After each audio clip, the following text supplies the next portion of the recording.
When it happened in January the 8th, I thought it was one of those things. I got up off the chair and I fell down on the floor because something pulled in my back and I got an extreme pain. So I thought that maybe after a couple of days so it would go away. I've had it happen before, but it goes away after a couple of days. So it's just a sore back and you take a Tylenol 3.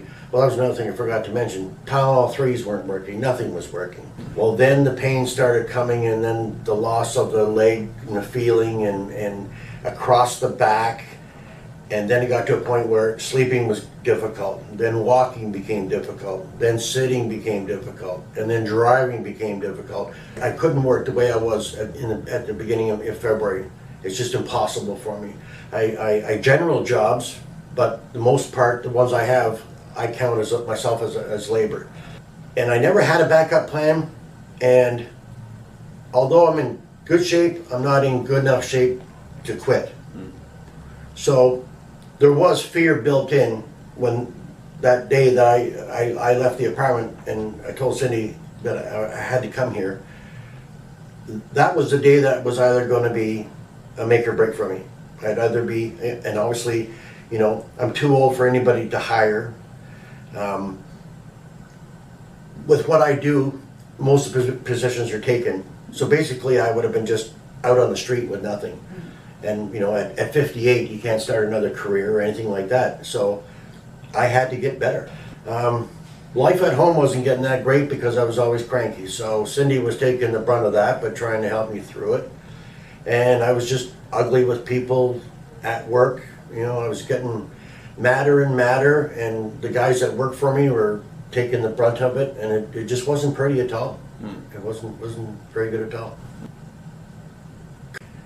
But pain made me walk through that door, and thank God it did, because otherwise I wouldn't be where I am today. The morning I was going to work, I seen the sign and I pulled in. It was 6 o'clock, and the lady that's in the first office, I asked her if it's possible, can I get some help, because I was crippled.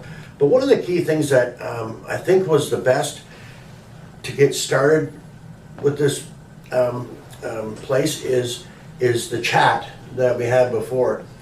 I learned more in that 30 minutes, and then of course I went home and followed up on it on the internet and all that kind of stuff. But I wasn't aware of the 3 curves and everything else that went with that. Right.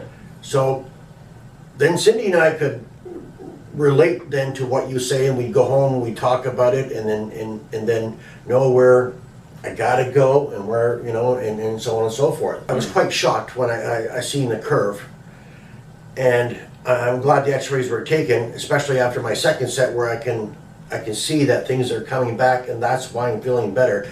The first time that you did me on the table, when Cindy was sitting there, remember when she took that gasp, well, it kind of shocked me too.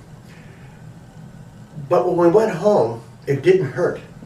I've never felt a hurt since I've been here. I've never had a setback, with the exception of when the leg got a little crazy there, since the day you started treating me. Yeah. It's always been uphill. Yeah. I'm back to work. I don't have sleepless nights anymore. Everything is just great.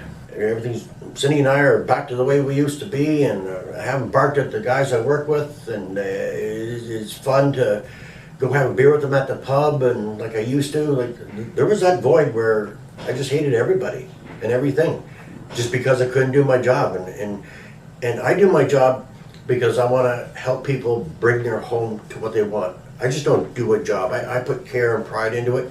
I take my time. I get down to 30 seconds of an inch. I'm kind of anal that way, but when they're happy at the end, and I couldn't do that, so I just had to get pissed off at everybody else, you know. And like I said, I haven't stopped talking to anybody, about this place and how well it is and how kind everybody is and friendly and all that. So